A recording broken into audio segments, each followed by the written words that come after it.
On trouve parfois d'étranges ramifications à cet antisémitisme. Aujourd'hui, il y a celui effectivement de l'islam radical, mais on voit par exemple cette semaine l'humoriste Dieudonné qui sera jugé pour avoir tweeté « Je suis Charlie Koulibaly ». Est-ce que pour vous, il est acceptable aujourd'hui, au nom de la liberté d'expression, d'écrire de telles choses ? Non mais on peut porter un jugement très tranquillement moral. On peut être absolument scandalisé, et croyez-moi que je le suis par ce tweet qui est juste ignoble. Donc si l'humour c'est ça, bah, excusez-moi de vous dire que moi, franchement, ça ne m'a pas fait rire. Cette provocation, je la trouve nauséabonde. Voilà, je trouve ça scandaleux. Maintenant, tout le problème de la liberté d'expression, c'est où est-ce qu'on met les limites? Est-ce qu'on se contente d'une condamnation politique, puisque M. Dieudonné se pique maintenant de faire de la politique, ou est-ce que l'on en saisit les tribunaux? Ça, c'est la question que chaque pays doit se poser et mettre le curseur au bon endroit.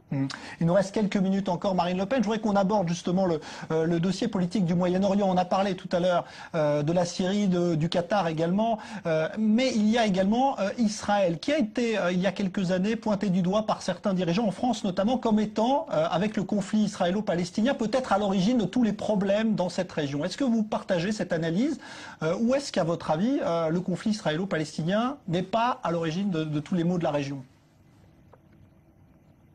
Je pense qu'il est un peu facile de faire porter sur un seul pays l'intégralité des problématiques. On le voit bien d'ailleurs aujourd'hui avec le développement de ce fondamentalisme islamiste, avec la volonté d'une sorte des radicaux de créer un État islamique. Les mots sont lourds de sens tout de même, hein, qui serait une sorte d'État transnational qui est en train de s'étendre un peu partout. Moi, ce que je vois objectivement, c'est que beaucoup des conséquences de ce que nous vivons aujourd'hui sont liées à des interventions qui n'ont peut-être pas toujours été tout à fait appropriées.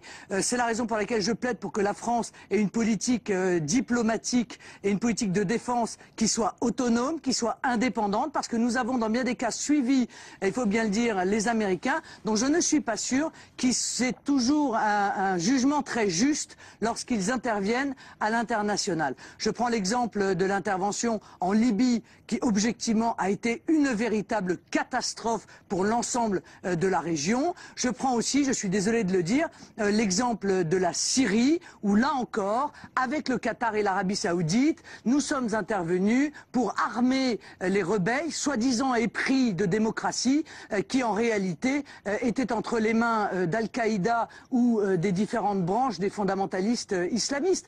Alors, des erreurs ont été commises. Nous avons toujours été seuls contre tous pour les dénoncer. Ça n'est pas parce que nous avons été seuls que nous ne devons pas être rejoints et que les gens qui sont responsables de cette situation ne doivent pas se rendre compte que leurs erreurs ont aujourd'hui des conséquences catastrophiques.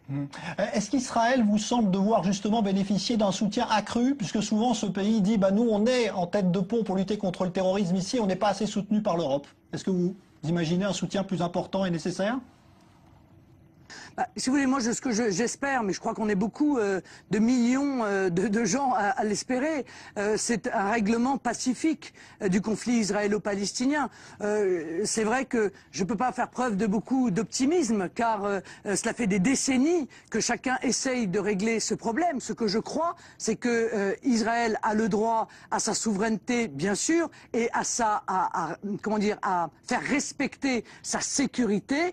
Je crois aussi, et je vous le dis parce que j'ai l'habitude de la franchise, que l'idée d'un État palestinien doit faire son chemin, car je pense que lorsque cet État en sera un, alors il aura des droits, mais il aura aussi des responsabilités à l'égard des organisations internationales, et il sera alors plus simple de réclamer de lui des preuves de la lutte contre les organisations terroristes qu'aujourd'hui où, c'est vrai, ils ont beau jeu de dire nous n'avons pas les moyens de faire respecter la lutte contre le terrorisme, nous n'avons pas les moyens de notre souveraineté, vous ne pouvez donc pas venir chercher notre responsabilité.